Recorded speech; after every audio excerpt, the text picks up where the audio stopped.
My name is Lars Peterson, and this morning's seminar is going to be on recent events in SolidWorks. At the beginning of the year, a lot of people were switching over to 2016 from 2014 here at X, and so this seminar covers really what's happened in 15 and 16, and then I'll also talk a little bit about what's coming on the future as far as what's in SolidWorks 17 and 18. For now, let's concentrate on what went on in 16 because a lot of it was visual. So as we look at the toolbar up along the top, first thing a lot of people noticed was, wow, look, it's all blue. Even my feature manager tree is blue. It's part of Dassault Systems trying to sort of standardize their iconography as far as what Innovia uses, what CATIA uses, is already gray and blue. SolidWorks was the one that still had the green and yellow. Though when they did make this change, one of the most asked questions of me was, how do I change that back? And in the early service packs of 2016, they did just that, gave us a way to turn the colors back. If I go to the system options and choose colors, right now it's set to the default icon color, which is the blue and gray, or I can switch over to the classic style, which is the green and yellow. So when I do flip that switch, you can see that now the color scheme is the same as what we had before 2016, if you really were hooked on the green and yellow. The icons still don't change. They have updated them. You see the mirror no longer looks like a goalpost. The patterns used to look like little pegs. Now they look like little part icons. They do the same thing. And so a lot of this people have already discovered on their own, figuring out how to mirror and pattern. The icons aren't that different that you wouldn't recognize them. They also made all of the icons face the same direction and made them really crisp. And that's for, again, uniformity as far as the direction they're facing. And the crisp graphics has to do with a lot of people getting 4K monitors, and SolidWorks wanted to be able to show those off. So that was probably the first thing you noticed about 2016 was just the color. So I will switch it back to default, but that's where you can change it from that green, from blue to green.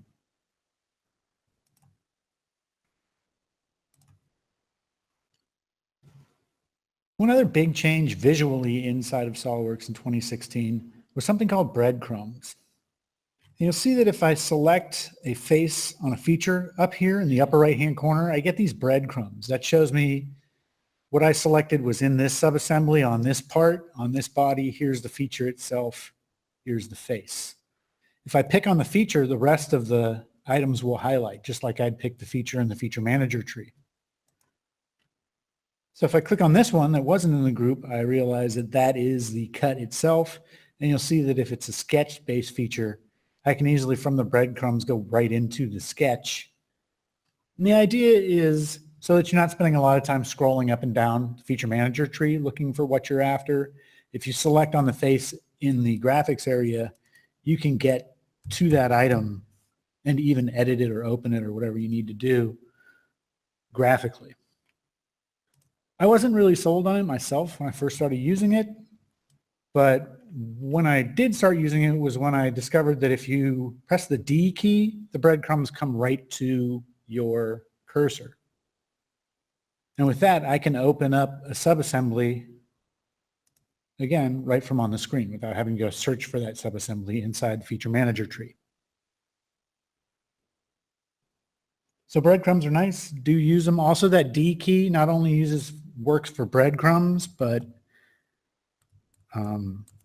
if I was to go back into that part or back into that sketch, again, how I did it was I picked the feature, hit my D key, and then I can go right into the sketch. When I'm making my change, if I hit the D key, I get the exit sketch OK or the OK cancel. Anytime you hit the D key, it'll bring up what's in the confirmation corner for you right to your cursor. When you are selecting things, like let's say I hold the control key down, I start picking things, let go of the control key so I can move around, keep moving, and then you click somewhere. Oh no, I have lost all those selections I was working on.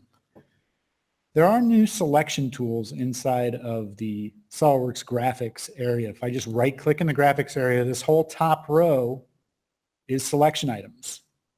The nice one that I was getting to was previous selections. It'll highlight what you had selected before you cleared out. So if you took a long time picking like 15 things and then you accidentally cleared out of it, you can get back to those 15 things pretty easily. In this case, what I'm doing is I'm trying to pick faces. I was getting edges because I have lots of edges and faces here due to the fact that it's a counter bore. If I right click again in that graphics area, I can bring up the selection filters pretty easily. A lot of people get into these accidentally, like if you hit the letter E or V, it'll bring up edges or vertexes. Like E, if you realize, oh, I can't pick any faces, you can just right click,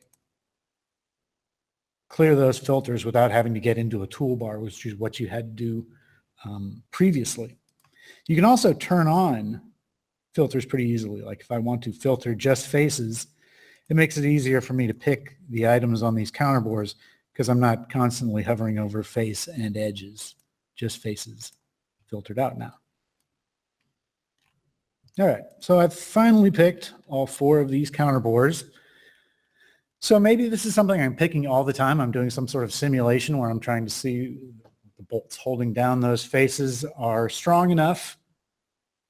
If I've got a selection and I just love it, I can right click and save the selection, which was not available previously. When I do that, now that selection is saved in my part, let me turn off my selection filter. Again, you can do it just with the right click. We can see that here are saved selection sets. So here's the 8 that I just picked. I had picked 4 before, so if you have a bunch of things that you're constantly picking during the day, you can save those selections, make it a whole lot easier for you. Just select that saved selection and then apply whatever you were putting on it when you picked it.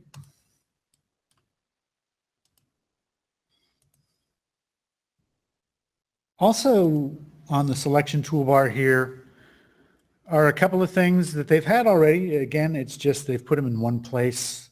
You can do lasso selections.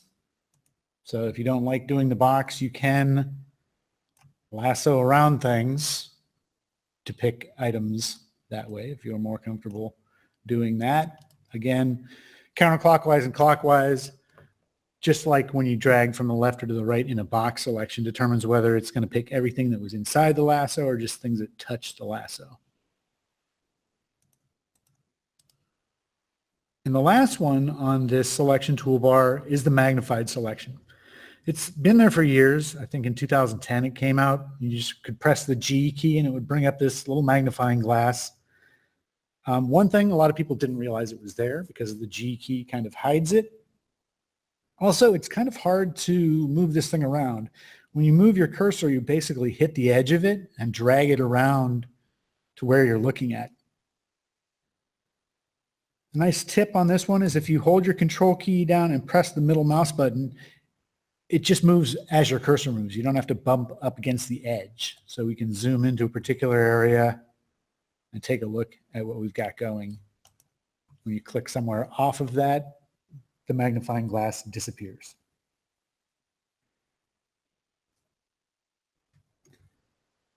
Some other things visually and as far as icons go, I've got a little gear housing here that I'm curious on how it works. If you select on an item, it used to be a pair of eyeglasses. Now it's an eyeball with a slash through it is what you select to hide things. Or if you see an eyeball with a sort of pale yellow, that's the new transparency symbol. So I can use those now. I can get an idea of what's going on as far as how this gear housing works. The icons are the same inside of the display pane over here. So if I need to hide things or make them transparent, that's what those new columns look like, just to keep it consistent. Also, as far as consistency, this used to be a pair of eyeglasses and is now an eyeball. And this allows you to hide things. That's always been there. They have added a lot more items as far as you being able to hide annotations at the assembly level, at the part level, and even able to hide sketch dimensions while you're inside a sketch. And I'll show you that in a minute. Any questions so far on the new selection tools? Nothing on the Dory? Okay, then I will move on. They have upgraded the selection view. One thing is that we used to have a sort of cartoonish red, blue, and green arrow that would pop up, and it was kind of hard to see which one you were selecting. You had to watch your cursor for it. Now it's this orange color universally for every axis.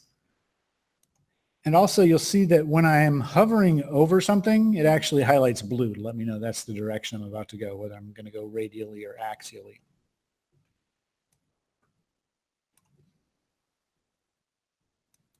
So that's new, just the visual effect of this orange thing will take some getting used to, but it works just the same as it always did.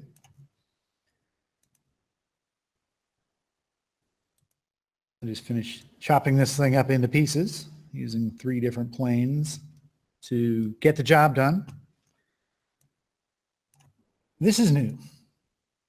The ability to select components while you're making the section view, and what happens when you select one of these components is it's no longer part of the section. So if that makes your section a little clearer, you can do it like that, not have all the pieces in there. When I turn on the section view again, right at the very top of the section view, I've been using this planar method for creating my sections. That's how it's always been in SolidWorks, using the plane to actually make the section. But now they've come up with this zonal control. What the zones allow you to do is I still have the same planes. It's just when I select in this zone area, you see the planes that I'm using to cut it up show up with it. And I can pick inside of any of these quadrants that are set up and turn on or off that area. So rather than just sectioning where a plane hits, I can slice it up into many different quadrants and then pick which quadrants I want to show. Previously, if you wanted to do something like this, you'd have to do a lot of assembly cuts, probably create another configuration to be able to get something that looked like this visually. Now I can do it very quickly, and after I've done it, I can go down to the bottom and save that as a display state or as a view.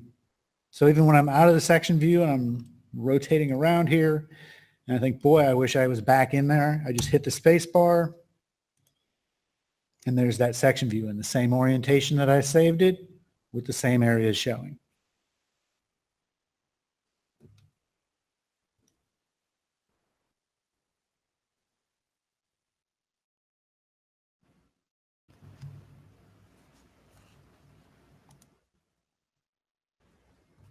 All right, moving right along. Let me exit out of here.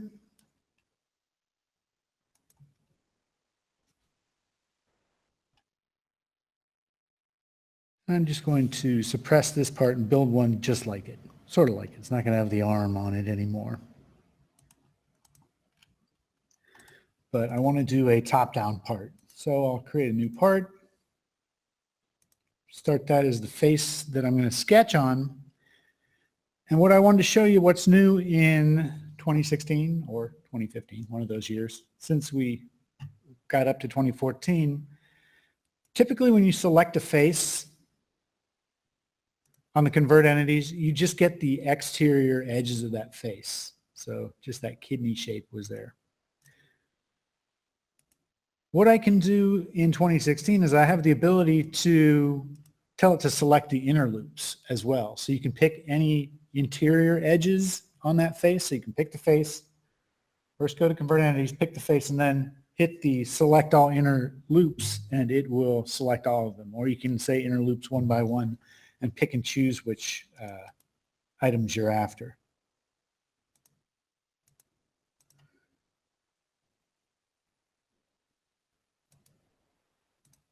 Now I can extrude this, and you'll see that it maintains those interior islands that were in the part. Looking at it, I realize I actually didn't want that, so I'll edit the sketch, delete these guys out of here.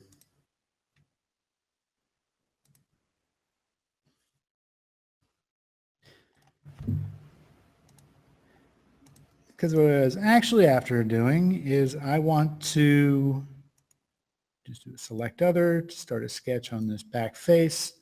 And I'm going to do some offsets here. So I want to do an offset to allow for these knobs to go through this plate.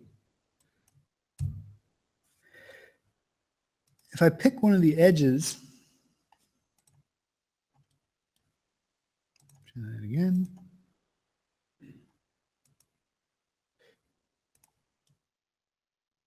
In the past, if you had guessed wrong and maybe you wanted this to the inside and the other one to the outside, you would have to erase that offset and just do it again to make sure that you got it in the correct orientation. What's new is when I select the dimension, I have the ability to flip the direction of the offset, which is really nice. If you've ever run across that, this is one of those, does this ever happen to you type of things where before there was no cure for this. You just had to get out and redo it. Now we have the ability to flip that dimension.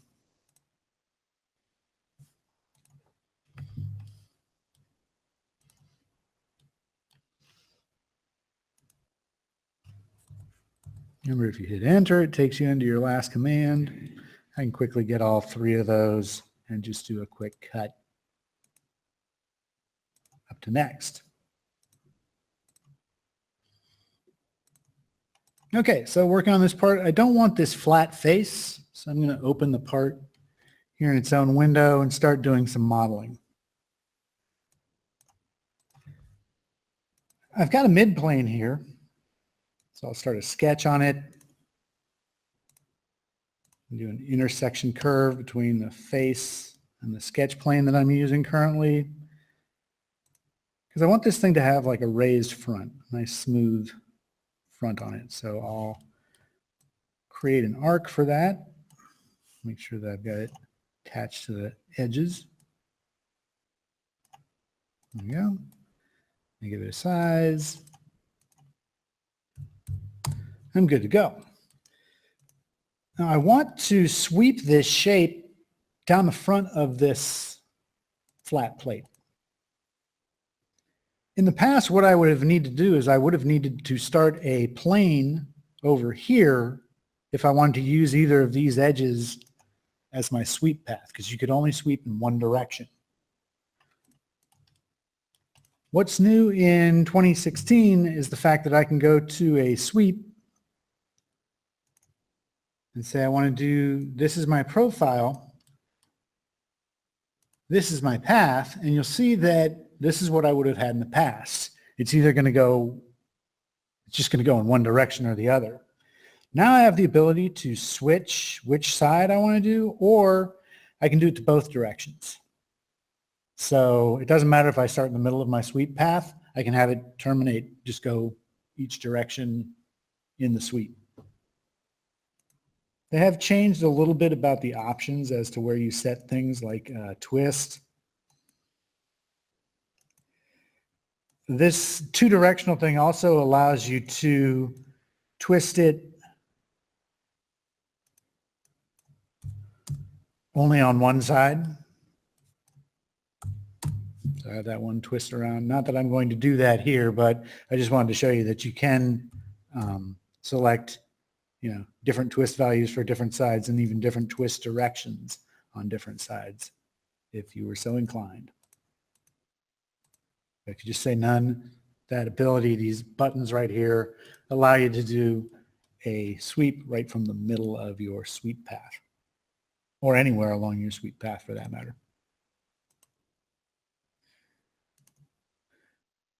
Okay, so I'm just doing some modeling here. Nothing that you couldn't have done before.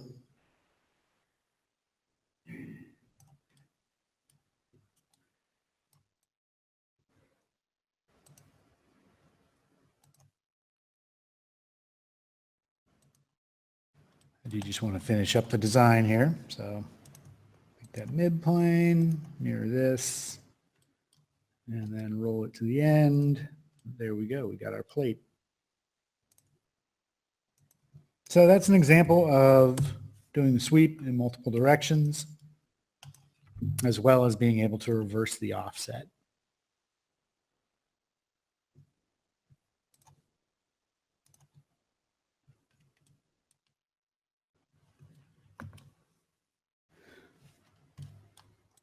I'm going to go into this part. Remember, if I hit the D key, I can go right into the sketch from the graphics area.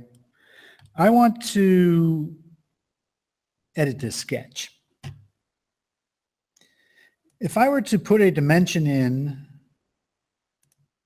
like this, whenever you're putting in a dimension and you start with the center line and then on the other side you pick a line or a point, if you go to the other side of the center line, it'll double the dimension that you've got. That's nothing new. SolidWorks has done that pretty much forever. What is new is the fact that I can do that sort of behavior with a dimension as well, an angular dimension. So if I use a center line and I pick something that's not parallel to it, it's going to have an angle. The trick to this is I have to hold my shift key. When I hold my shift key, then I can double that dimension. If I let go of the shift key, I just get the angle called out from the center line. If I hold my shift key down and move my cursor over here, I get the true angle on both sides. One more thing in this sketch, you'll take a look. I did not actually get this tangency correct right here. So when I move this, it's free to do that. In past versions of SolidWorks, I would have needed to hold my control key down and pick both of these to get a tangent relationship. But now if I just pick a point and one side of the point is linear and the other side of the point is an arc, it brings up that choice to make them tangent right on the screen from just the point selection.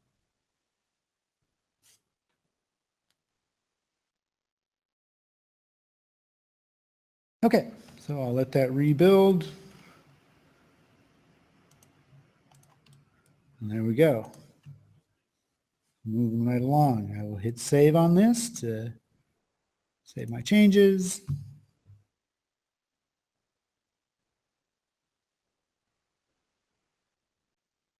And let me take a look at another example of how the sweep has changed a little. So in that other one, I showed you the fact that you can sweep in more than one direction. With an example like this, they've changed the way of how things are grouped just to make it a lot more easy to edit.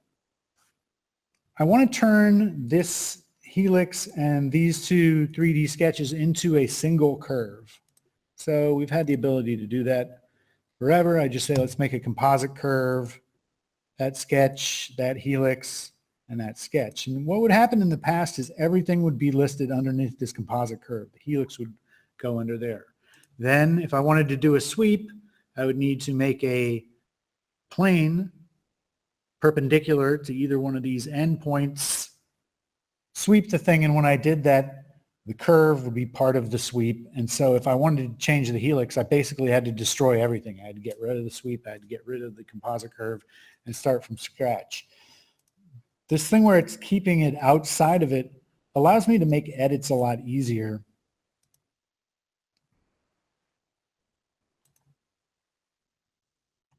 Without having to completely dismantle the thing. Also, sweeps, when you're dealing with sweeping a wire gauge or a spring or something like that, the world's gotten a whole lot easier where I don't have to create any sort of planar geometry to do that. All I have to do when I'm in the sweep tool is turn on that checkbox right there, this radio button that says circular profile. What that allows me to do is that allows me to put in a diameter of the gauge that I'm going to run down the curve, and then you just pick the path and you're done. A sweep. in one shot. Again, the fact that the helix is outside of this makes it really easy for me to be able to make edits to that or make changes to any of these sketches without having to take the sweep apart or roll my rollback bar in between the sweep and the curves and sketches that we're creating it.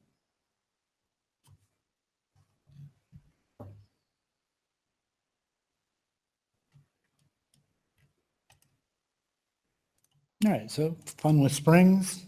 Any questions?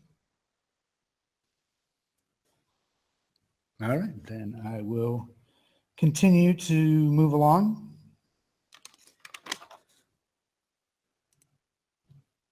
You go back into this top assembly and take a look at this weldment that I've got going here.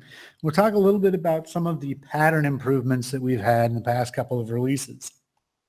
When it comes to a fill pattern like this expansion plate, there's a couple of things that I'm showing you here that I'd rather you didn't do. The expansion plate is one of them. I actually have another version called Working where I'll turn off that pattern. And that'll just make rebuild times a lot easier. This thing can take 5 to 10 minutes to rebuild because it's got to calculate every one of those holes, which is pretty painful. But if you're doing a rendering or something like that, or maybe even if you're doing some sort of analysis where you need not a real plate, but something that's got this geometry, it's going to kill your calculation time just because you're going to have so many nodes on here. So typically that's why I'll use with Working, and then sometimes if I just want it to look pretty, I'll have this version. So with that disclaimer said, how did I do the fill pattern? If I go into edit the feature, the original feature was just this diamond cut here, and I set it up to be staggered and the distance and the angle that I wanted it to be at, all that type of thing. But the what's new of this part is right here. The fact that I can put a negative number in for the offset. So what this number does, that I've got highlighted in blue here, that's the offset. So typically you do it to the inside. You say, I want to have this whole face put with holes, except for the 5 millimeters around the end where we're going to put in the screws or whatever. What this allows you to do is I can say, I want this pattern to go beyond the plate. In the past, you didn't have the ability to do a negative offset. Also, if you had geometry that was actually physically going off of the part, it would cause failure. It wouldn't do that. Now it can actually cut into nothing. What it'll do is it'll just ignore the diamonds. You'll see that there's a lot of them that are cutting into nothing. And those are not going to give us an error like they would have in the past. They are still going to take forever. My machine's in the middle of thinking about this, so not much I can do. But if I was going to scroll down to the bottom here, there's a choice for geometry pattern. When you're doing a fill pattern, what it does is it calculates whatever feature you're telling it to do, like in this case, that diamond cut. That diamond cut was cut at 10 millimeters in blind.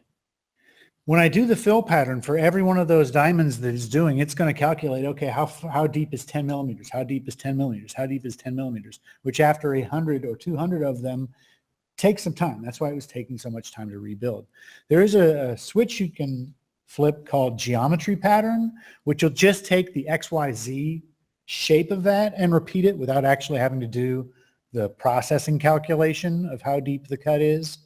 So it'll save you some time, but guess what? I've already got it checked on, and it still took quite some time to do that. If I hadn't had it checked on, the timing on that rebuild would have been even more ridiculous than just me tap dancing for a few minutes like it was. Okay, but the upshot is what's new. I can do fill patterns beyond the face of what I'm filling up with the pattern. Let me go into the working just so we don't have to sit and watch that rebuild. I've got my instant 3D on. I'm a fan of it. I don't know how many other people really enjoy it, but what it allows you to do is you can take a dimension and just drag it. It's been there for years. Usually most people just turn it off right away, but I've got it on here to prove a point. Take a look at the linear hole pattern that I've got going here. It keeps adding holes as the thing gets longer. Also, you'll notice that it's not giving me a half a hole at any time. It's only introducing the new hole when it can fit past this bar here. How on earth did I do that? Well, it's with one of the new items. What's new here is inside of a linear pattern, typically we've only done spacing and instances. So I want it this far apart 10 times. When you've got a scenario like that, when you go to make your change, obviously it's not changing it. Also, I can end up with just partials. You used to actually get an error, like that hole just fell off the end of the part. Sometimes you would get an error for that.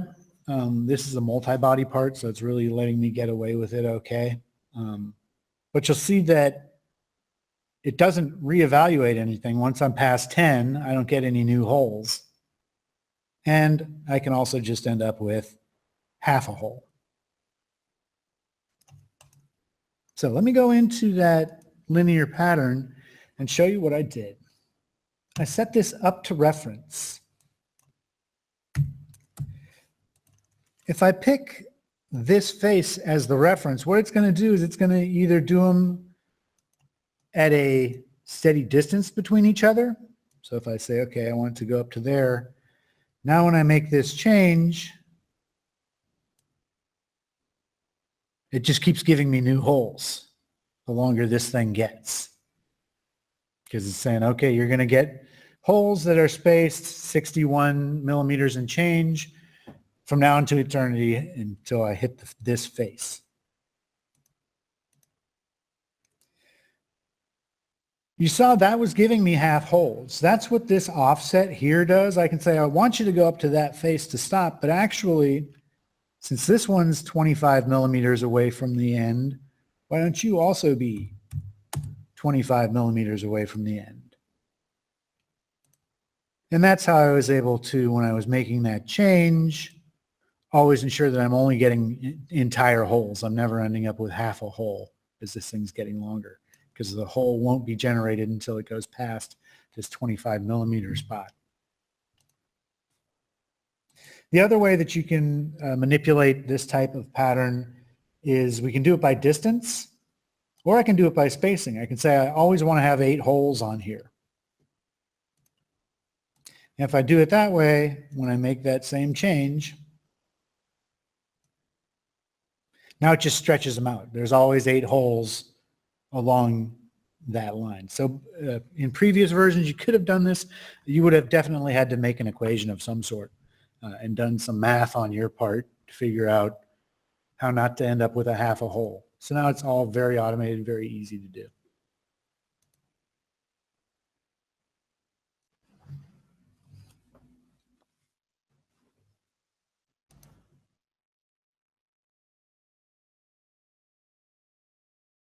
I'll ask again. Any questions? All right. Just have to have a reality check. I'm actually just figuring out what I got to do next. Okay. I'm going to show you some more new items inside of sketching. When you're sketching a rectangle, when they first came out with this center point rectangle, they gave us something like this, where it gave us center lines and a midpoint of the rectangle, which is pretty cool. When I start dragging, it's always going to be rectangular, and those are always going to go from one diagonal to the other. They didn't have anything for the corner rectangle until now. At this point, now I have this option to add construction lines on any type of square or parallelogram. So if I do it from corners, I can do it either from the midpoints or from the corners, even on a corner rectangle, or I can do this from midpoints on a center point rectangle. So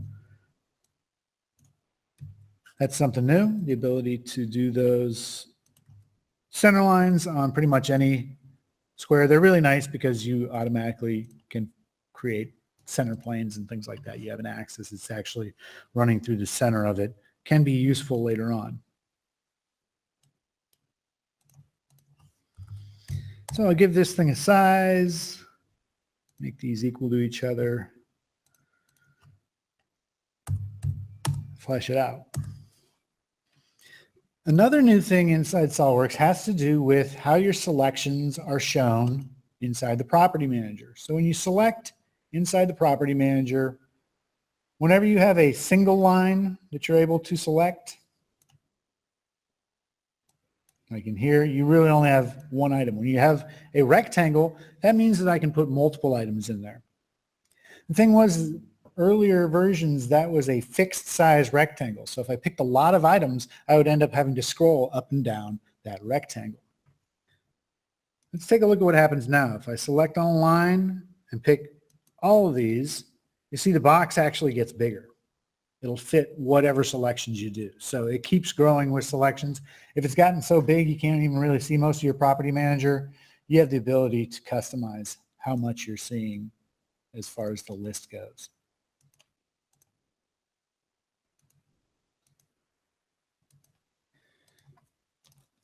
Okay, I'll quick make another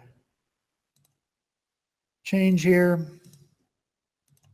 SolidWorks has gotten better about midpoints and points in general.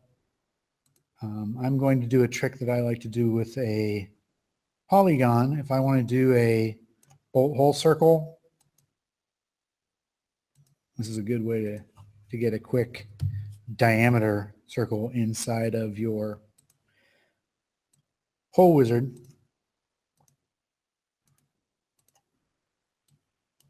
Because at this point I can put in whatever I need for the diameter, and then I have quadrants. If I just do a circle, I'm only going to get the quadrants along the vertical and horizontal axis. Here with the polygon trick, I can, put those at whatever angle I need to. But in previous versions of SolidWorks, it would have trouble with me snapping a point to a point like that. In the recent years, it really doesn't care if I do that. Perfectly fine.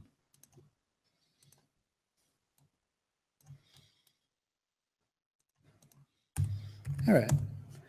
So just going to make an extrusion. Sorry, nothing new here. But up the top, I will do a sketch that has some new items. In 2015, they introduced this midpoint line. We had something similar all the time in this center point slot, where you pick a point, drag out a line, and then drag out a radius, which then automatically gives you a midpoint here. It was so cool, people started saying, well, how come I can't just draw that line without having to draw the slot, where I pick the line from the middle? So since SolidWorks usually is customer driven, they did just that. We can do midpoint line. You select where the middle of the line is, and then you just drag the line out. You can see that this is fully defined except for the endpoints, which are going to be symmetric automatically.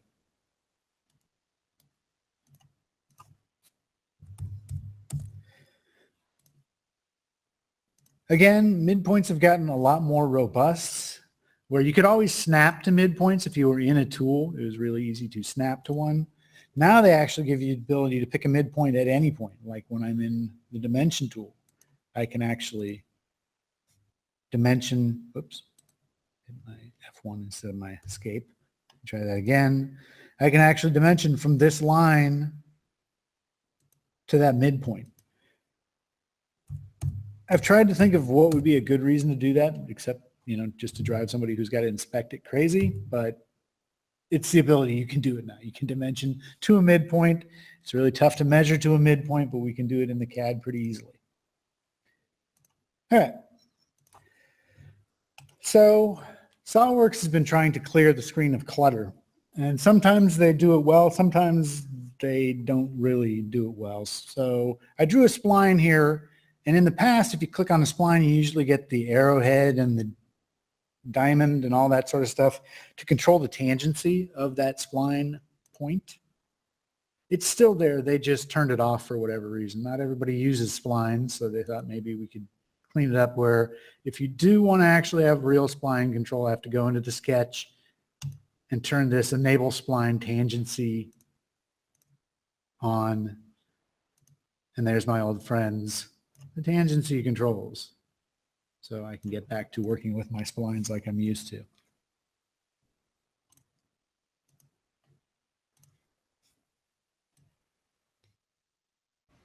Okay, so I want that one vertical. I want this one horizontal. And I can play around with the magnitude of that, which I can't really do unless I have shown those drag handles. All right. So midpoints, midpoint line. Make it a little easier to do some sketching.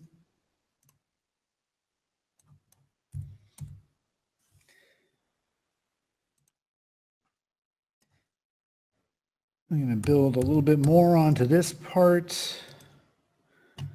Just bear with me. Some stuff, like I said, isn't actually new, but if you want to make it look like a real project, you just have to do busy work sometimes. So here we go. And extrude that this direction on 50.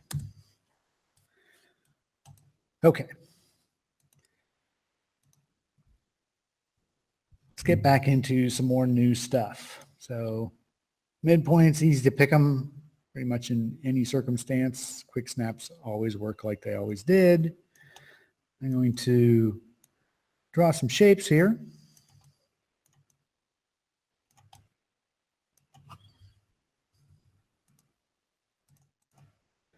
Let me put in a center line. Well, I'm getting sloppy. Let me trim that up. Okay. When you have the center lines, I did show this a little earlier. The fact that if you use a center line and you hold to this, it doubles it.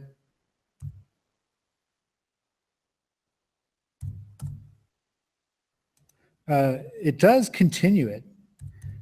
If I just keep picking lines, it'll remember that I was using the center line. Let me keep using the same center line. So I can put in a bunch of diameters in once, or that double angle without having to continually pick the center line over and over again.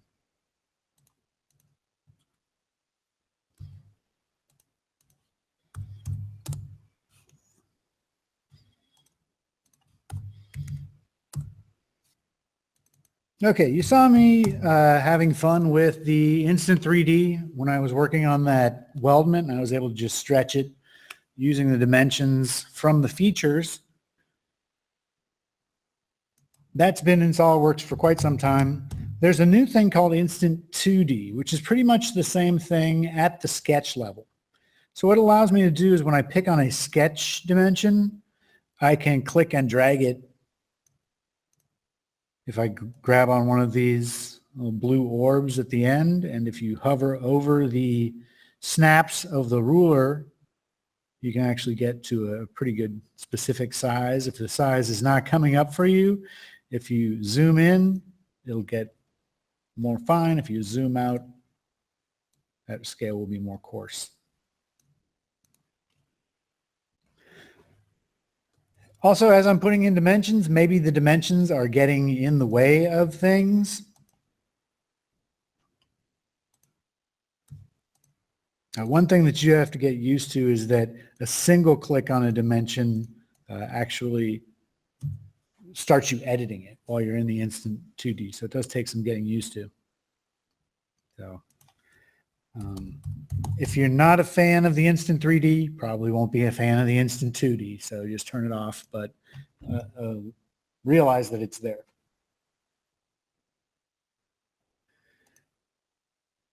Okay. I talked about how you can hide different things. So you can see you can hide annotations from either just the component or just the assembly. That helps clear things up, especially when you're seeing a lot of cosmetic threads and things like that inside of your assembly. You can quickly shut down the annotations that are coming from the parts, giving you those cosmetic threads everywhere, or you can do it at the assembly level. You can also hide sketch relations, which you could do before. You can also hide sketch dimensions.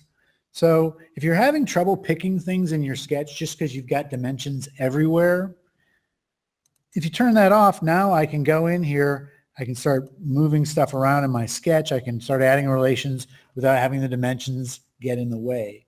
The instant that I turn on the dimension tool, they come back.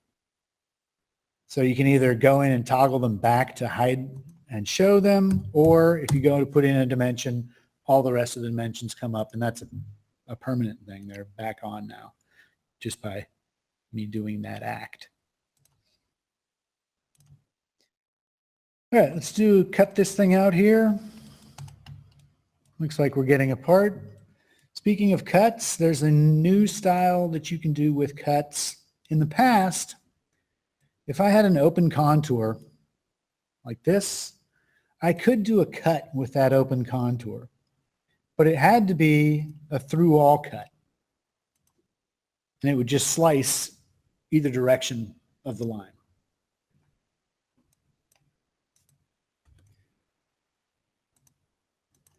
What's new in 2016, let me just clean this up a little. Maybe I want to have a little bit more of a design to it.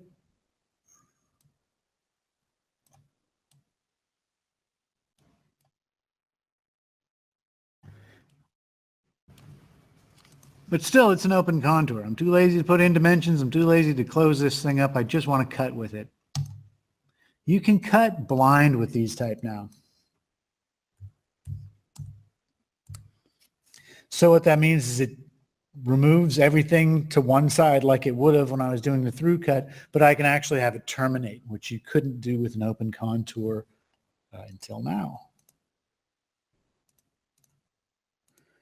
I can do a pattern just because the icons have changed. The patterns work pretty much the same.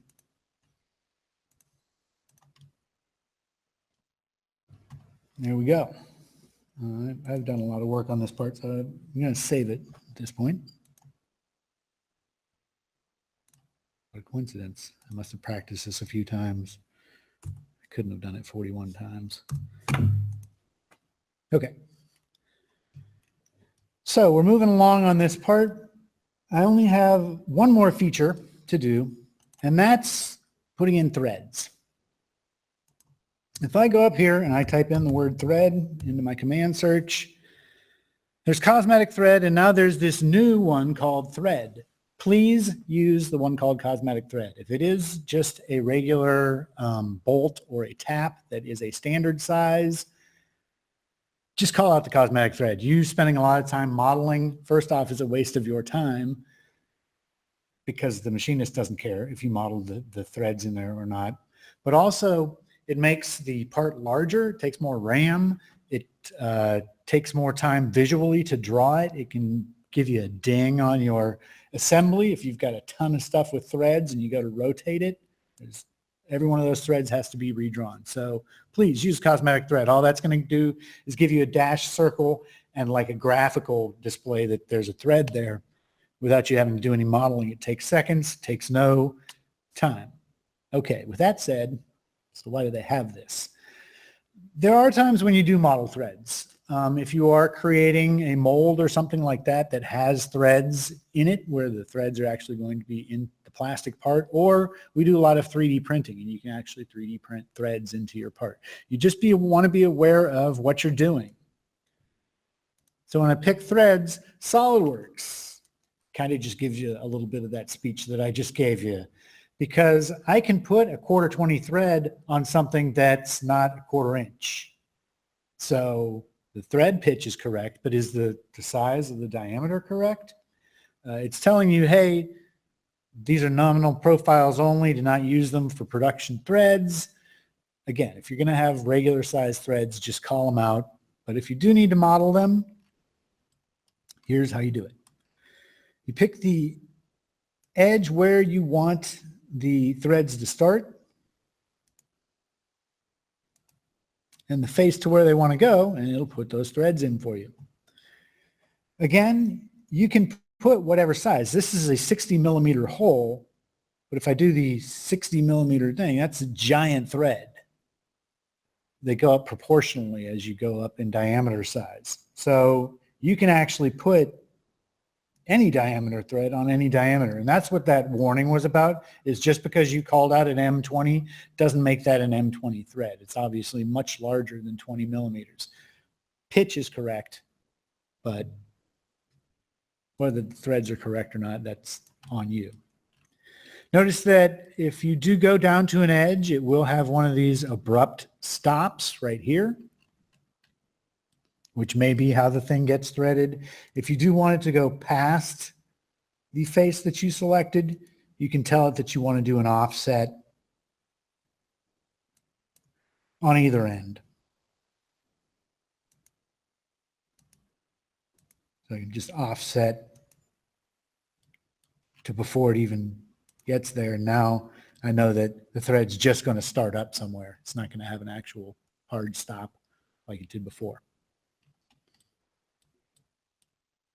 Okay, so you can apply interior threads like that, where it actually cuts the item out of there.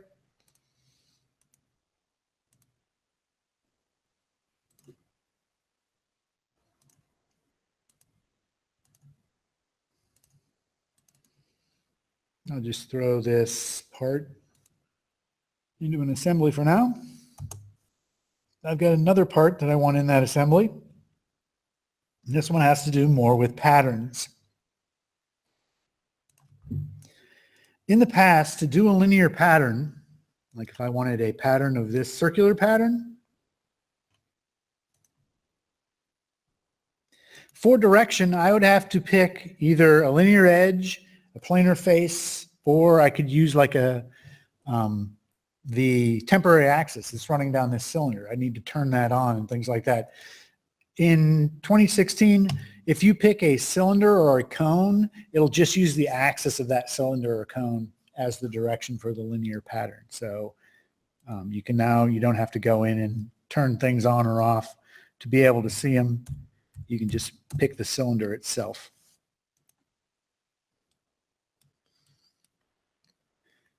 There's also a brand new type of pattern, and this one took me a second to get my head wrapped around, because for the pattern to work, you need to build in a dimension into your feature that is a locating dimension. Like in this case, for this part right here, or this slot right here, you'll see that when I select on it, it's got this big 0 here. Instead of me setting the line that was the center of the slot to be horizontal or vertical, I actually put a dimension between a plane and that line and called out a number 0. What the variable pattern allows me to do is I can pick a feature, you see all the dimensions for it pop up, and I can create a pattern. For this one, I'm going to base the pattern on the length of the slot. You'll see that when I pick that dimension, it starts filling out this matrix and the locating angle. This is the original. I can add as many copies as I want. And you'll see they start off all as the same size as the original. I can go in here and make every other one shorter. I can go in here and change the angle that each one's at.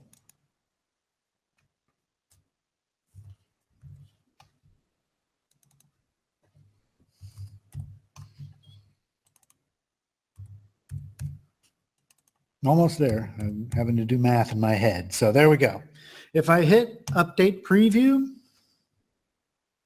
I can see what that's going to look like.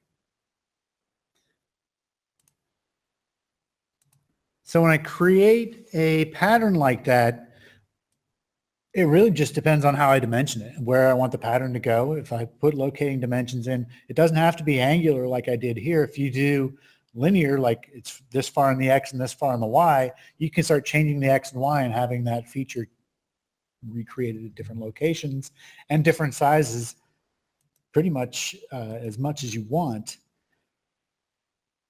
It edits just like a regular pattern. To get back into the pattern, you have to edit the table, and it brings you back into the table that you had before. You can add more items if you want. So let's say maybe for those 10 millimeter ones, I only want them 1 millimeter wide. I can update the preview and take a look at what that change looks like. So this was new in 2015. In 2016, they gave the ability to hook it up with Excel. You can actually populate that because you saw it was pretty taxing to watch me do all the math for what each 45-degree angle adds up to. In Excel, I could have just done 2 of them, clicked on a corner and dragged it down. It would have figured out the pattern for me. I could have filled this thing out in seconds instead of minutes like it took me. So there is the ability to import or export to Excel. I do not have Excel on my machine. I'm here at Google, so I have Sheets. Sheets does not work. Okay. But it does give you nice variable patterns. Here, I talked about the fact that you could do interior threads. You can also do exterior threads.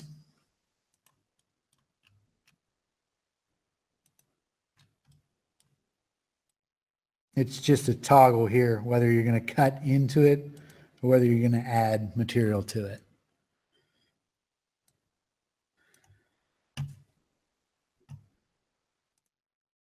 Okay, when you do what I just did, notice that it's going past the bottom of this part. So it puts one whole thread past whatever face you had. So I could go in to the thread itself. Remember, it had these offset settings. I can change the offset if I want to, or I can just choose to cut it away. So if I do a plane of 0 right there, I can use cut with surface and slice everything that's on that side of the plane off, takes off that extra thread. Or if you don't want this abrupt stop, another thing you can do is just do a quick convert entities. And we can round off the end of that thread.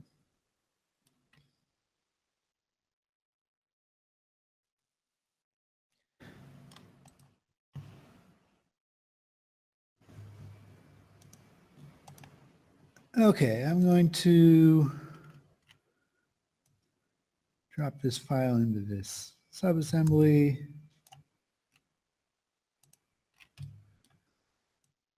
Using some of those shortcuts I showed in my Magic Tricks seminar. There we go. We can put that part in there.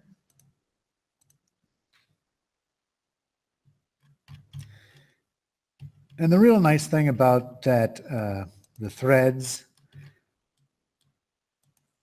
is I can go in here and pretty easily make a change to the diameter.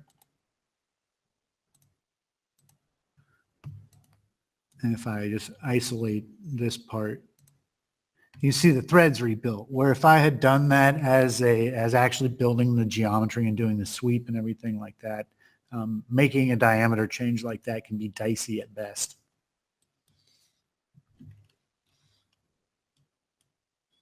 I do have one more thing I wanted to do with this part. I want to cut a little hole for where grease is going to go in for a bearing.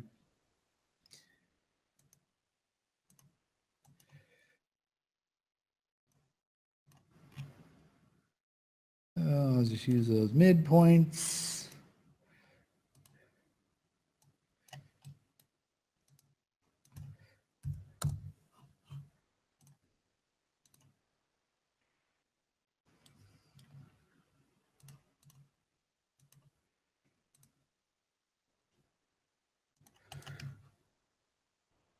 Okay. That's that part in this assembly. I'm going to put in another part.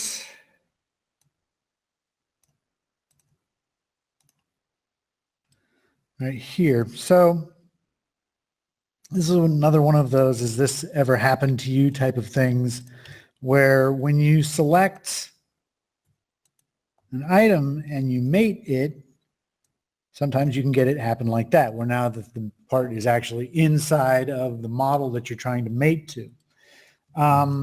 When you are in the mate tool, and I pick the mate, so not the control mates like I was showing you the shortcuts before, but the actual honest to goodness mate tool, when I go into that, the first selection I do turns transparent.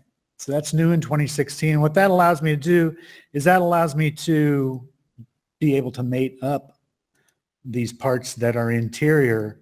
Like this one, I can pick that hole, which would have been very difficult for me to get to if that other part hadn't gone transparent.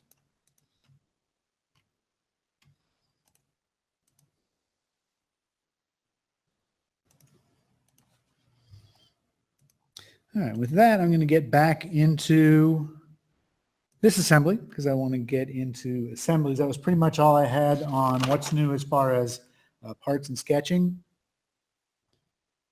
Any questions on features and sketching? Anyone? No? All right. Let me go into this part. I do have one more part. It's not really features, though. It's surfacing.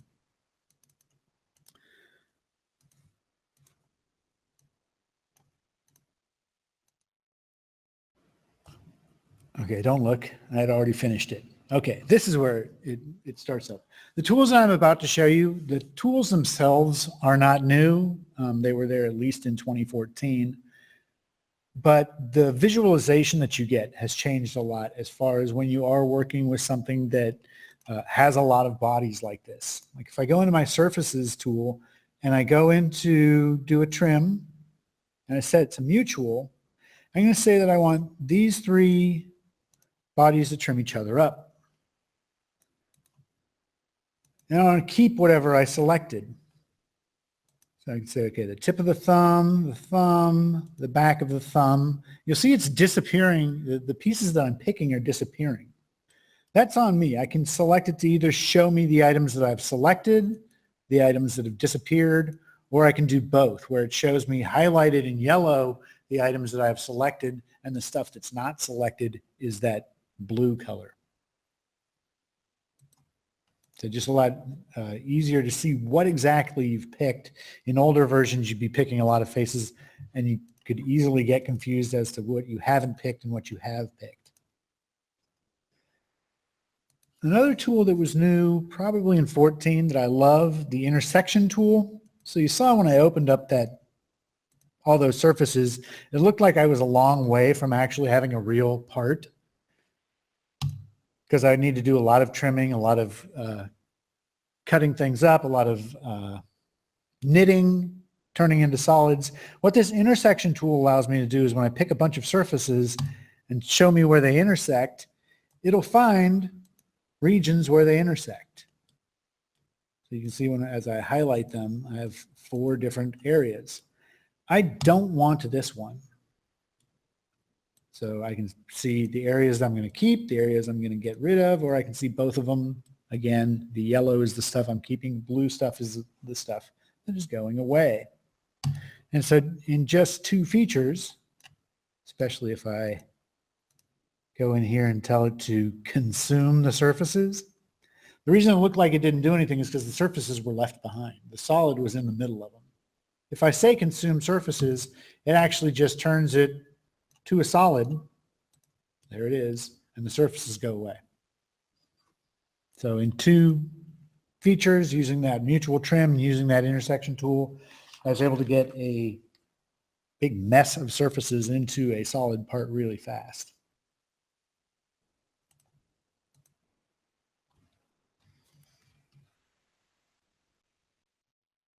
A little bit more on this assembly. So when you are moving pieces around, SolidWorks has gotten a little bit better at when you move stuff that's got a lot of degrees of freedom, things not flipping out too bad. So you see that when I pick on this hand, in the past when I would click and drag it, it would actually tug on the arm. Where it's trying to keep it still. It still has a little trouble when you've got something like this, where that's not really how I figured it would start turning. When you've got items like that, where you're like, boy, I wish I could just spin this without this whole arm flopping around here, there is a tool that's new in 2016, or at least the way to get to it is new in 2016. If you right-click on anything, you can say I want to temporarily fix items or group items. So if I choose to temporarily fix this thing, that's not going to move anymore. And I can just move the arm.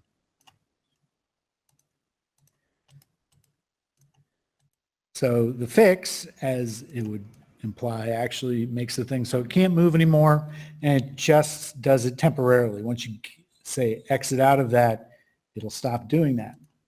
You can also group items. So if I do a box select on this arm, I can pick all of the arm. Oops, I need to make sure I'm down in the group area, not the fix area. And so the difference here is it's able to move. Where with fix, it's actually locked in the XYZ position that it was in. When I group it like this, I'm still able to move things around, but that arm is going to move as a single unit now without me having to put in a ton of mates to lock it down.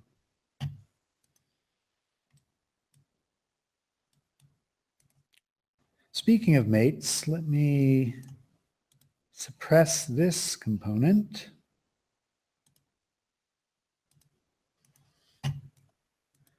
And bring in this one. Here we go. So, spent all this time on this new tower.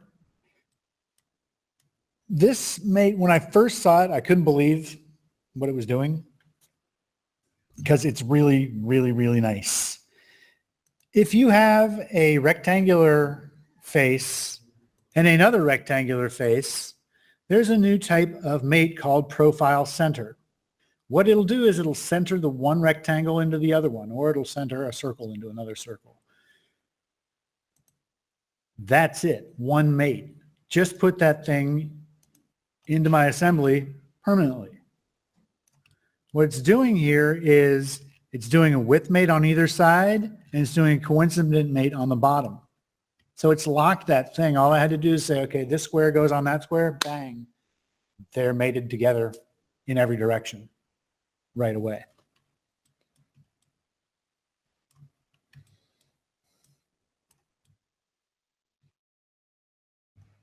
All right, I'll do a concentric mate here. One other new type of mate is a variable width mate. So we've had width mates in the past, and they're pretty straightforward. You pick two faces on one part and two faces on another part, and they go right in the middle of each other. So it's good for things that have clearances and things like that. But it's always been centered. Free, I'm still trying to figure out why I would want to do free, because it actually lets it slide in and out, which is like there's no mate there anyways. But the dimension and the percent make a little more sense. So if I put a dimension here, see how it's going out a little? So it's no longer centered. It's using the widths between them.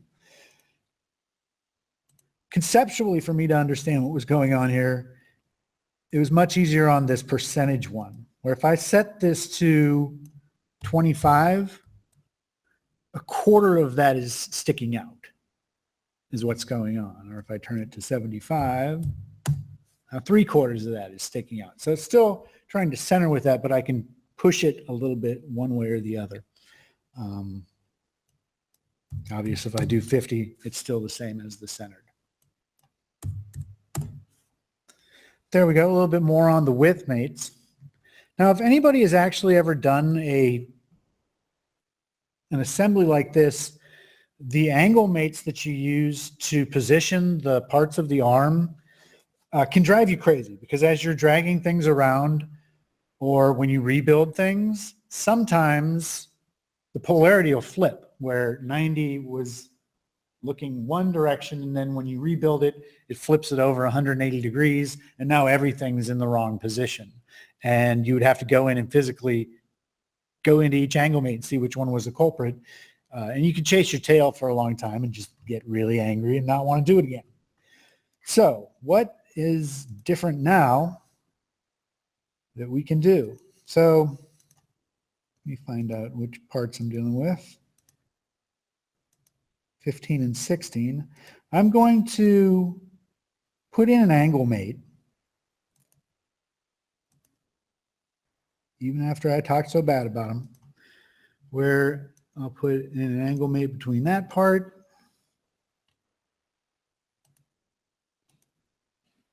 nope, not that part.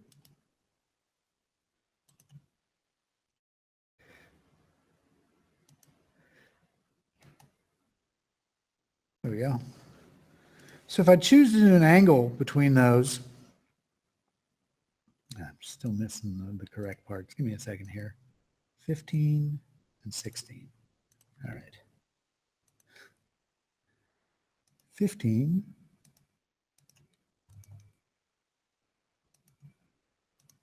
There you go. And 16. There we go. Okay. So I put an angle here. And that's just like the angle mates of old. That this thing, I can change this number here.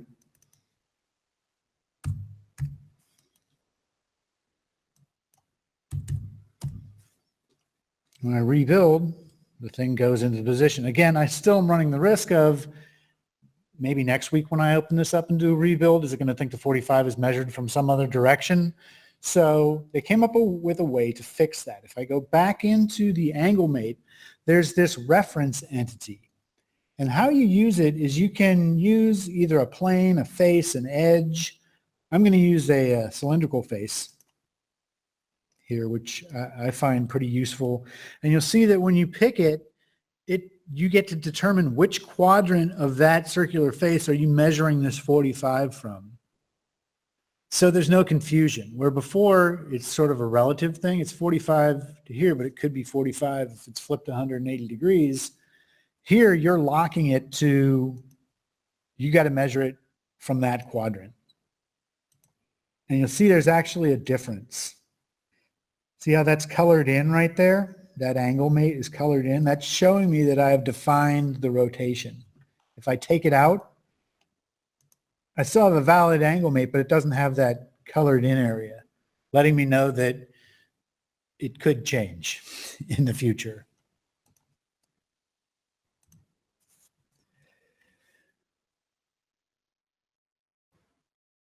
I do have a version of this with the arm, with the dimensions already set up.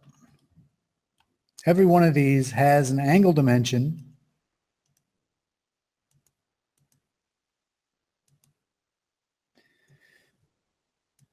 There's coming from my pattern. Here we go. This folder has an angle at every joint in the arm.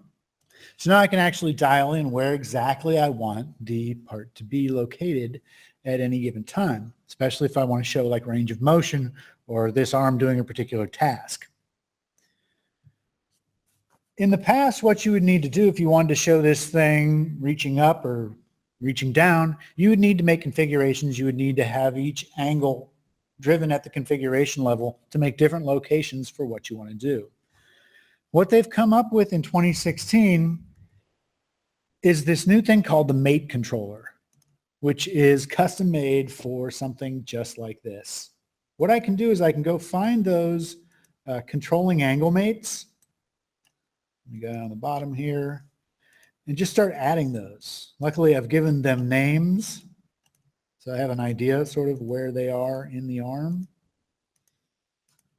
And each one that I add up in here, it gives me the position for that angle. I can lock these if I want that one not to move, or I can start creating new positions. If I say I want to create a second position, I can play around with the sliders in here, or you can type in a hard number, whatever you want to do to start moving this thing to the new position that you want. Once you're done, you do have to press this button, update the position. If you do not press the update position, you switch to another position, it clears out all the changes you made. It just starts out at the default location. So that's one way you can do it using the controller numerically. You can also do it on screen. If I set up one more position here and I turn this lock, unlock off, you'll see all of the mates and angles are visible to me. And so what I can do is I can just click and start dragging things, and it'll be changing whatever mate I've got going for that particular component.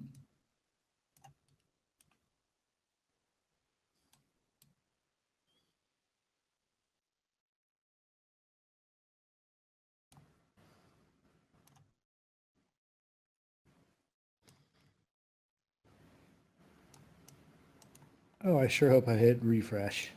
We'll see. I can show you what happens if you don't. So there's position 1 that I started off in. That's the one that I dialed up. Position 3, I did not save it. So my bad. After I told you make sure you save it, I did exactly what I told you not to do. Okay, so let me get this thing into something that a human arm might be able to do. Have to get it away from the feature manager tree. It's bothering me. Okay, so refresh. Now I've got 1 position, 2 positions, 3 positions, and I'll turn off that lock so that people don't accidentally start dragging my position into a different position. So again, this is exactly what I would have had to do at the configuration level. Now I can do it with the mate controllers, and I can have drawing views of whatever I want to do. Also, if I go down to the bottom here, I can switch, change the position of these, how long I want them to happen, and then I can calculate. And what it's going to do, it's going to start off from 1 position, and it's going to move through the range of motion to get to whatever that other position I wanted. So you can see an actual video of how this goes. Once you've calculated it, you can just run that calculation, watch that happen over and over again. You can save it out as an AVI. If you want to send somebody a movie. You can also, if you go into the motion study, after you've got this thing set up, you can create a kinematic motion study. If I say, let's use the wizard, I can bring in that mate controller information and set up, a different time duration if I want to. I can add motors so that I can start getting angular velocities, all sorts of readouts that I would want with a kinematic study. But it will do the same thing where it'll actually create a little movie. I do have the ability actually in this software to do things like I can have the camera move while the thing is going. So more than just a kinematic motion study, I can also start making little animations of this thing if I want to show how it gets used.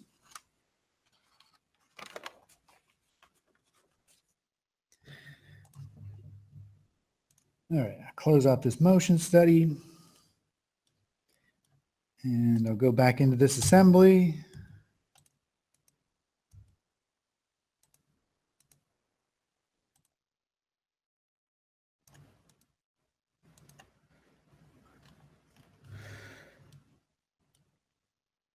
What I want to do here is I want to first create a display state where I'm just looking at the gear housing. So let me find those components.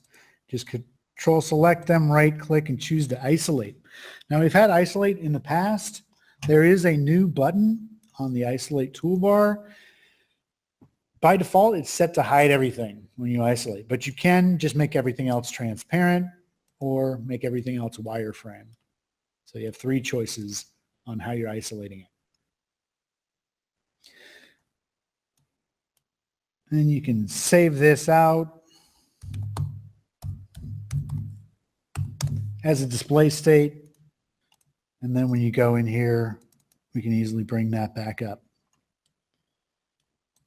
One more thing at the assembly level that they've improved is the exploded view. When I choose to do an exploded view, I'm going to pick everything except this part. There we go. Everything except that part.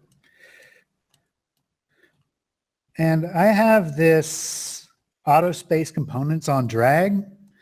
That used to be a lot more horrible, where it would actually break these up and break these up. It would stagger everything. Now it takes a look at stuff that is coplanar, like the gears and like the pins that we're holding the gears in, and realizes that's a group, and it moves them as a group. You can change that if you want, but it by default starts moving as a unit if they have coplanar faces. So I want to bring this to about there. Say okay. I go into edit the feature. You'll see here's those groups that it's made for me. If I don't want those groups, I can delete the group. Then I can move them out as individuals if I don't want them to move together, but I do. The other new thing, besides it having better luck at how it explodes things linearly, is the fact that I can do a radial explode as well. So what the radial explode allows me to do is I can say I'd like to do a radial explode by picking this button. Then I pick the items that I'd like to have exploded. And take a look at this. It goes from an axis.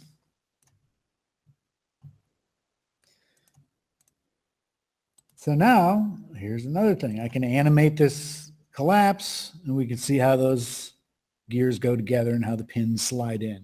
Again, you can save this out as an AVI. None of this animate explode stuff is new, but the fact that I can do that radial explosion is, or I would have had to, that would have been really painful for me to do manually in the past.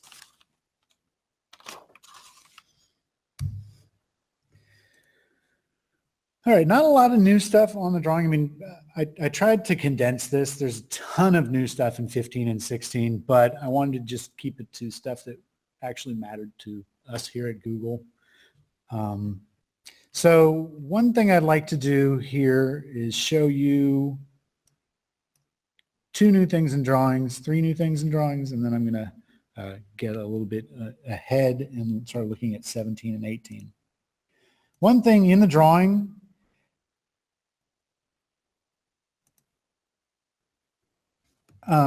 if I'm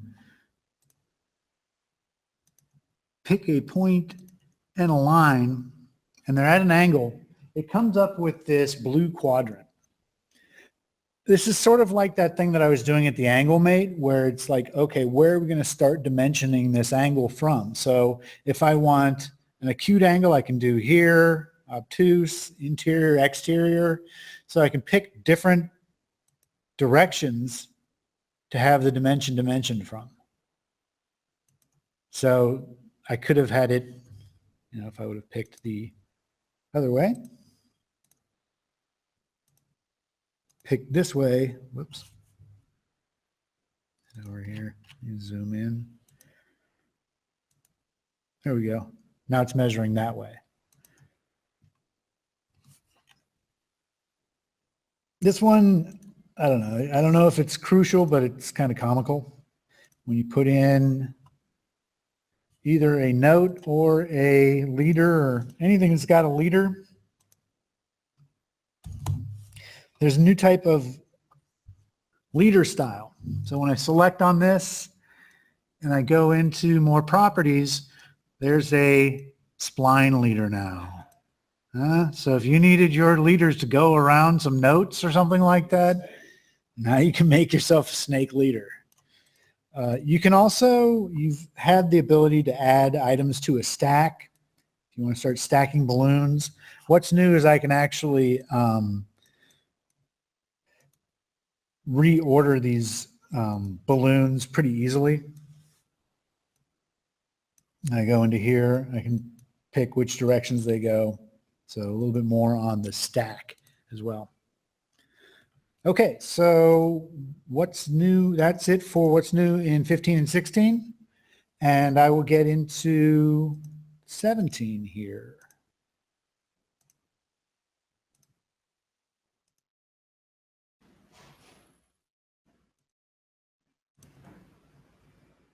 Close that down, start up 17.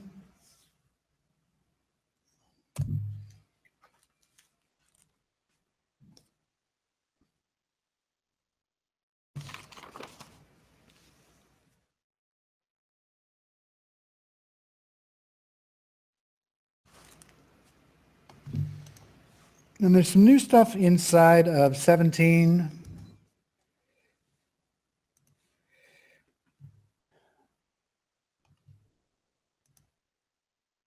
And most of it's just trying to keep the feature manager tree a little less cluttered. I forgot one thing that it was new in 15, and then they improved it in 16. Now it's ready for prime time here in 17. And that is these tools right here. The ability to do reference visualization. What that does is if you have a part that has any kind of external reference or anything to it, it will show you where it is referencing. When you're actually in a part itself, when you hover over something, it'll show you the parents and child relationships. Looks like I'm just showing child here, but you can show parent as well. In 15, it would only show you the children. Then in 16, they had it show you the parent as well. In 17, what they've done is it's just a lot crisper. It used to actually take place right here in your feature manager tree, which already is fighting enough for space without all these lines. So they just made it a little cleaner. Also, one thing that I really like as far as in the feature manager tree, you see you're used to seeing default configuration, default display state, pretty much on everything. In 17, what they've given us the ability to do, if I go to the very top and right click on it, go to tree display, I can say do not show configuration or display names for things if only one exists.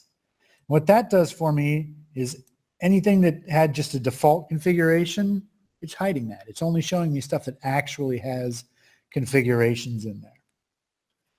So that's very nice. You can also add comments to any file.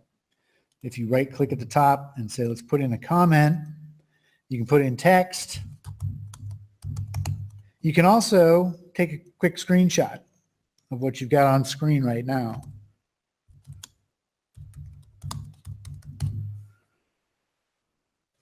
Put your comment in there. It'll stay in this comment folder. When you hover over it, it'll have a timestamp and it's got my LDAP there.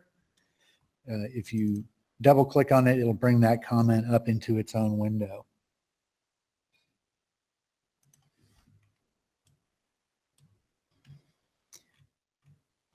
There's a little more with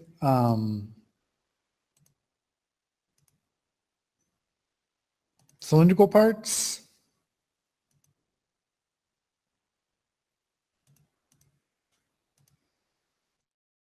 Here's something that I forgot to show in 16 because it's there as well. I showed you the fact that you can do a square profile center. You can do circle to circle as well. And when you do circle to circle, you also have the ability to lock on rotation. Let me get this thing a little bit closer to the position it's supposed to go into so it doesn't come in upside down. There we go. And I can lock on rotation as well. So that's in 16. What's new in 17 about when you're mating two cylinders? When you mate two cylinders and you do them at a distance apart from each other, now you're able to say whether you want it by default. It used to be center to center, but now you can do a minimum or maximum distance as far as what that dimension is calling out. Still defaults to center, but you do have the ability to override that. Also, something new in 17 is the fact that the section, which I was doing before, I still have the ability to do sections, but now I could do selected by component. You remember that if when I selected this, it would ignore that component and not section it at all. There's a new item down here in 17 where I can pick tools or features that I want to have transparent. So what's going on is I can see the section, and then past the section, I have that the complete part in its transparent mode. So just another visual aid that you can do as far as trying to get a clear selection. The other stuff that's new in 17 really has to do with stuff on the edges of SolidWorks. So visualization, which is the new photo rendering, has gotten closer and closer to being just synced up with SolidWorks. It's easier to import and export out of it. Hopefully in 18, they'll actually make the move to building visualize right inside of it, just like we've got Photo View 360 today. There's another tool called Interconnect. What that allows you to do is you can actually place Creo parts, Inventor parts, UG parts without translating them. In the past, if you wanted to bring in an Inventor part, you would need to bring it into a SolidWorks file that would translate it, then you would save it out as an SLD PRT, and it would just be an imported part. What Interconnect allows you to do is you can actually drop those 3D CAD models from another system into your SolidWorks file, made them up to where they're supposed to go, but they're referencing the actual CAD files themselves. So if somebody makes a change to your Inventor file, when you open up SolidWorks and it's got that interconnected subassembly from Inventor, those updates will take place in real time in SolidWorks without you having to redo the export and things like that. Another thing that they've got going is more in terms of MBD, which is model-based definition and inspection tools. And this really gets into some of the stuff that's down the road as far as still trying to get into that whole paperless engineering idea, where you don't need to send somebody a physical print, you just send them the model. So what model-based definition allows me to do is I can actually save out a part that's got the model in it, plus it's got whatever tolerances I want to put on there, and it's embedded into a 3D PDF. So you send somebody one file, a 3D PDF. From that, they can get the solid file out of there, and the solid file will have all of your tolerancing attached to it. How does it do the tolerancing? In SolidWorks today, it's been here for a while, you've got this tab up here, the DIM Expert Manager, and I've told it I want to do an auto dimension scheme. I can choose what type of part it is, whether I'm going to use GD&T or just plus and minus tolerancing. In your options in SolidWorks, you can set this up to your specifications as to how tight you typically want your dimensions to be. You set up your 3 datums. Oops. Let me have that. Here we go. This datum. 1, 2, 3. Here we go. If it all turns green, that's great. That means that every face has been accounted for. And you'll see that it's put my datums on there. It's put tolerances according to my setup, plus and minus tolerancing in some places, and then geometrical tolerancing in others. This is actually an annotation. You can, in SolidWorks today, drop this into a drawing, say show annotations for this model view, and you'll be able to see all this information. Or you can save it into an e-drawing, and the e-drawing will have this annotation information in there. But again, the end goal is at some point where it's just going to be model-based. You'll put the tolerances here, you ship the file over, in most likely a 3D PDF, and the machinist and the inspector, whoever's on the other side of getting it, gets not only whatever text data sheet information you want to put in there, but he's also going to get the model that's got all the tolerancing in there for you. And the tolerancing is kind of key because you can use it downstream. You can use it in something called inspection, which allows you to, when you're inspecting parts, quickly call out what your important dimensions are, what your targets are, what your true dimensions are, and then it'll give you a report on how close or far away you are from hitting the exact parts you're trying to produce.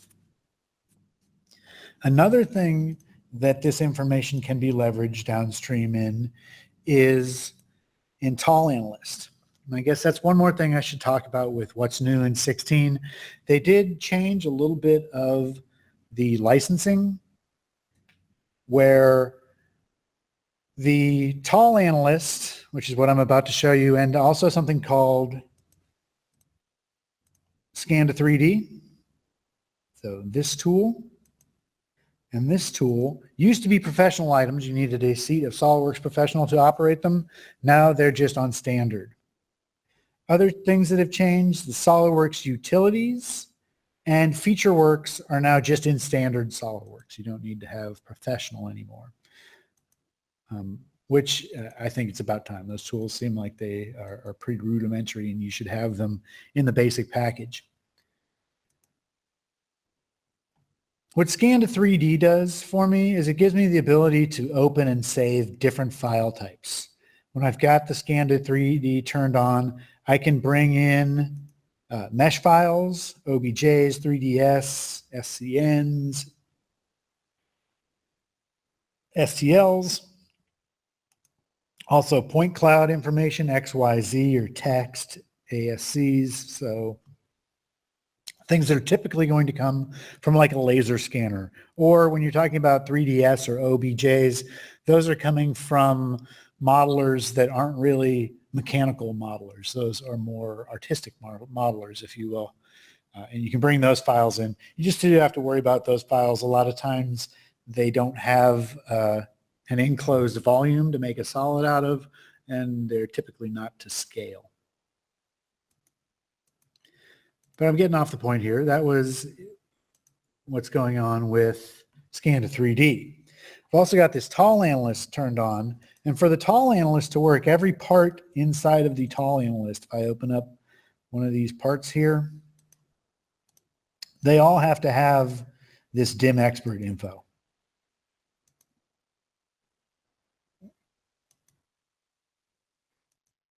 Or if you ask it to show it, it'll show you all the tolerancing that I've done on these. So to do a tolerance stack, you need to first put in those dim expert numbers so that you get your plus and minus, your maximum material, your least material, all that type of information. Once you've got that on, what you can do inside this dim expert window is you can say, let's do an analysis. And what I'm going to do is I'm going to say, how far is it from here to here?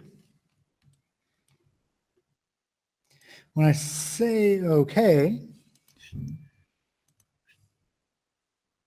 I actually wanted to not say OK yet. I want to go to the next window. So this is one of those multi-window tabs. I'm going to go to the next page, and I can tell it what I want is the center of the assembly. And then I can start picking the neighbors to that component.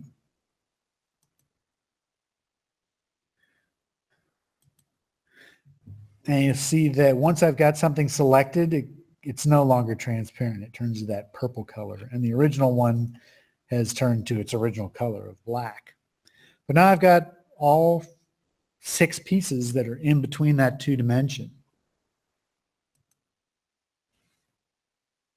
Now, this one gets a little busy. What it's looking at is it's looking at what is the primary datum. So this is, for the first part, every coincident dimension, or I'm sorry, coincident mate that's on there, I just have to tell it which direction is important to me.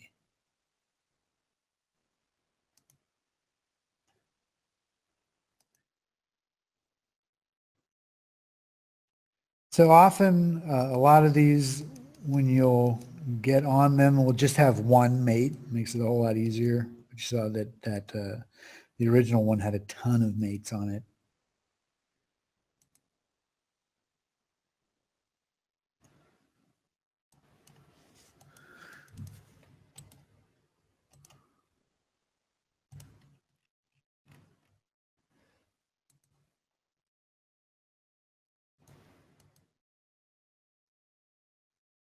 Okay, I'm not seeing why this one's not taking my mate here.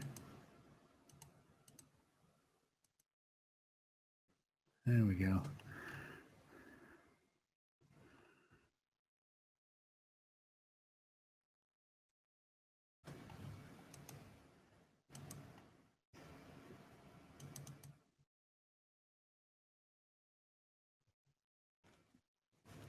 Okay, so I just had it filtered so it wasn't showing me everything. Trying to give you guys a break. People who are watching here, but I'll pick a mate from each one.